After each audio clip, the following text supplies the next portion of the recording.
This is a video of some updates about a couple of Chinese dramas that's gonna come out in 2018, and they all belong to the category of big female leads.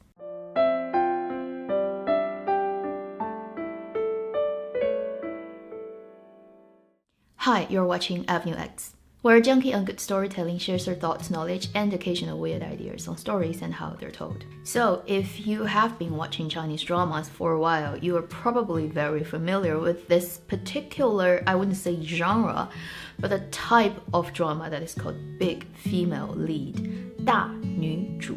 Literal translation. So in this type of dramas, usually they're period dramas and they're usually centered around one female lead character. Not all period dramas with very famous female actress can be considered as big female lead, but it's actually really easy to spot what type of drama is called big female lead drama.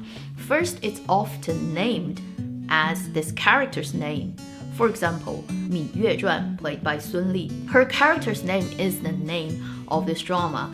Other dramas such as 楚乔传, Princess Agent, again, 楚乔's story. And Chinese dramaland is just filled with this type of drama, and we're gonna see loads of that coming out in 2018. So are you ready? I know a lot of people watching my channels are fans of, for example, Zhao Liying or Yang Mi, and they both have big drama coming out relatively soon, probably this year or next. Yang Mi's Fu Yao has already released the trailers. Probably it's gonna come out this year. And Zhao Liying's 知否知否应是绿肥红瘦, the story of Ming is probably coming out next year. It's still filming, but I wouldn't consider these two dramas being 大女主, big female lead. They are definitely lead characters, but it's not centered only on their female characters. So what are the 大女主 dramas that's gonna come out this year? Well, let's first start talking about the ones that are definitely not gonna come out, or probably will come out next year. The first one I want to talk about is a long anticipated but probably never going to get made drama, again based on another IP novel, 帝王业. 帝王 means emperor or ruler or imperial ruler, depends on how you translate that. 业 means almost like a business enterprise or some kind of work that someone has done. So this is an IP novel, and the very famous Chinese cinema exclusive actress Zhang Ziyi has been wanting to make this drama for a long time. If you know anything about Chinese entertainment or cinema, you should know she's like the biggest name in the cinema in terms of international global fame. And she's been an exclusive film actress since the first day of her career. But this is one thing that she wanted to do for a long time, and people were really excited when she first announced that she wants to be the producer of this drama based on IP, and she's gonna play the female lead role. She's been looking for the right actor on screen opposite her, and it's been a long time, and she's tried a lot of people and it just fell through time and time again. And now this is completely in limbo. A lot of people are still expecting this production to somehow happen, but the likelihood of it happening is very, very low, and I'm gonna explain why later.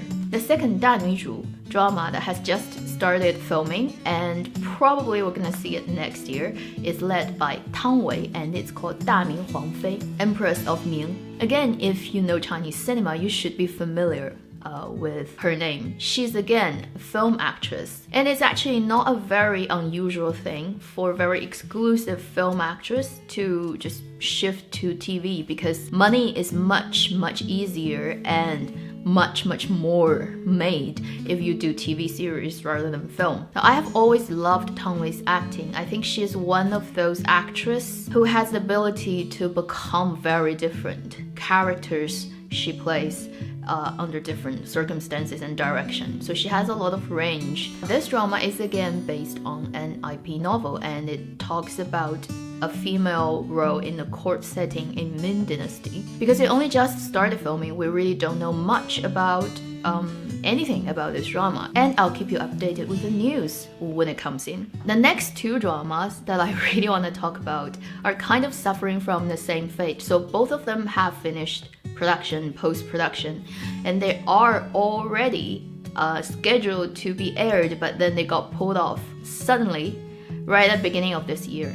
First one is 如懿传, Empress in Palace 2, led by Zhou, and the second one is 赢天下, Win the World, led by Bingbing. Let's first talk about Empress in Palace 2. Now, it was first scheduled to be aired at the end of 2017 and then moved to the beginning of 18, and there was campaigns going around it, and suddenly it just went quiet. So what happened to this drama? Well, it didn't pass censorship. China's State Administration of Press, Publication, Radio, Television, Film, or in simple term, 广电总局, has the final call on anything TV, film that goes out, whether it can be aired or not. Rumor has it that parts of 如懿传, Empress in Palace 2's plot is referring to a war that actually happened, really, in Qing dynasty's history between the Ming government in Beijing, the Qing Manchurian government, and a northern clan. Now, I'm not gonna go into the details about the actual war, but it's real history. It's just under today's political environment, it is not good to talk about ethnic groups fighting each other within the country. I heard that's the reason why it's been pulled off and probably needs to be re-edited, or parts of the stuff needs to be cut out before it can go on screen. The only thing we know now is it's been pulled off and suspended, waiting for further clarification. So that's the fate of 如懿传. So if you've been waiting for this drama, you probably have to wait for it for a while. Now the other one, led by Bingbing, 赢天下, Win the World, was scheduled to be aired. It was almost out there. I think it was like the first third of January it should go on.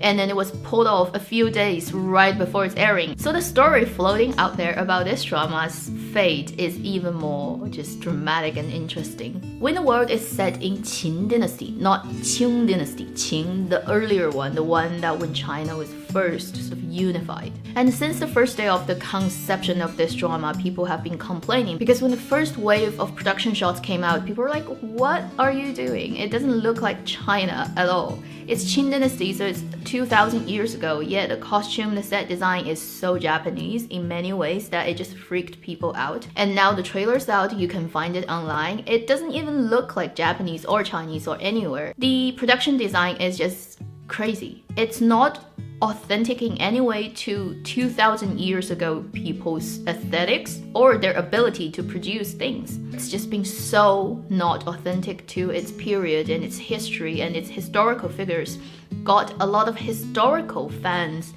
extremely angry.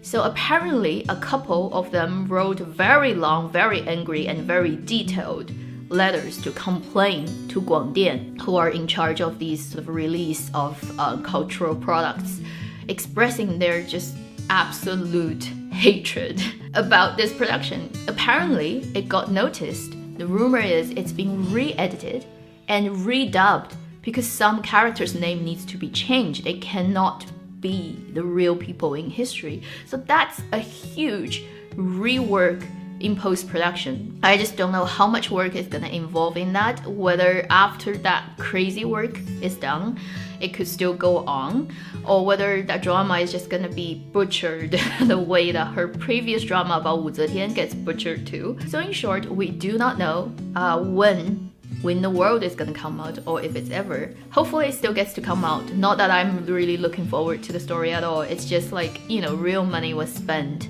Real people's hours were put into making this thing. If it doesn't see the light, it's just such a waste, which is a very common thing in China's TV entertainment business these days. Now let's talk about one funny thing that came out this year by the 广电总局, so State Administration. Probably because in the past few years there have been too many crappy period dramas coming out of China, and it angered people and audience to the point that they set out a policy this year for 2018, and we don't know if it's going to continue in the future, but this year they specifically said all satellite TV stations have a quota to air TV dramas that are period dramas. So what are period dramas? If it's set in a time that's before 民国, 民国 is the period roughly about the first half of last century. So before that period, any period would be considered as period drama. And 广电set out this rule that all satellite TV stations, you have a quota of how many episodes of period dramas you can air per year.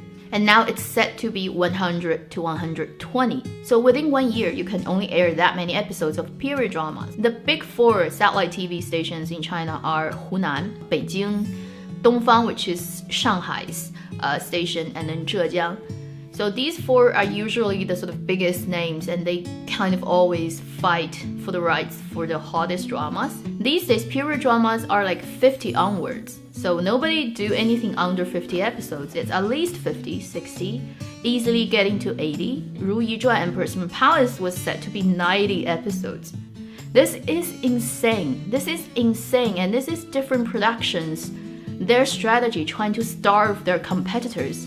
Because if you have a drama that's like 80, 90 episodes long and it goes on to a TV station, it eats up that TV station's quota, 90% of its quota for 1 year. So the left episodes count cannot be left for anything, because no drama is like 20 or 30 episodes these days. So if you make something longer than 80 episodes, you basically dominate that major TV station's 1 year entire period drama quota. And a lot of productions are trying to do this, following this policy, trying to kill each other by just making the drama extremely long. This is just so bad for creativity. If you've been watching Tribes and Empires, you see what happens to a story that could have so much potential, could be so good, but just because of the episodes count thing, it gets stretched and dragged to the point where someone like me, who just really cares about story structure and narrative, couldn't watch like past a third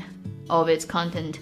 Even though I love the actors, even though I love the cinematography, it's beautiful, I just couldn't even bother to watch all the flashbacks. This is extremely frustrating. I understand the policy has a reason behind it, is trying to control the sort of crappy quality of productions, but I don't think this is actually in a way helping anything. It probably will just make dramas even longer and more boring and less interesting, less diverse. And finally, about big female lead dramas and what I think about that. I wasn't really thinking about dramas in these terms until very recently, when somebody reminded me of the funny ways those dramas are being called by their potential fans or anti-fans online. For example, Empress in Palace 2 is being called Zhou Xun Zhuan, Zhou Xun's story.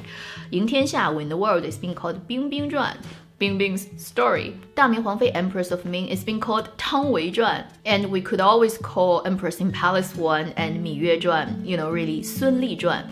Oh, and also including her last year's Nothing Good Can Stay. And that just reminds me of, yes, there are just so many dramas like this these days. Not that I have any problem with having a female lead sort of leading the drama. I mean, a lot of dramas are big male lead as well. But these dramas all fall into this trap of somehow the entire drama's logic hinges on people's affection or their hatred on this main character.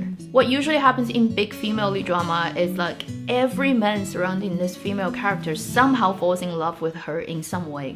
And she has so many female enemies because of the attention that she gets. Now, we're facing in 2018 even more heavy load of big female lead dramas coming out. And I understand this plays into a lot of IP existing materials and also those actresses' fame within the industry that push them to the point where they really cannot act in any other drama apart from big female lead, because they're considered to be big female lead actress. And if they somehow plays for the second lead or play in a drama where it's really an ensemble drama where nobody really stands out that much, it kind of reduces their value within the industry. So in a way, they are kind of hijacked by their fame and their commercial value that they just do not have choices but to play roles in those kind of dramas. I feel this is a really sad situation. It just kills, again, creativity, kills possibility, kills the actresses, their own possibility of playing different roles, and just making all the stories that people watch on TV really the same story, played over and over and over again and again and again. So at the end of this video, I want to know if you have any opinions about those big female lead dramas, the general situations that's going on within China's TV entertainment business, and if there are any dramas that I've mentioned you're really looking forward to, leave a comment below and I will be very happy to read them. Thank you for watching Avenue X. I'll see you in my next video. Meanwhile, live long and happy drama watching.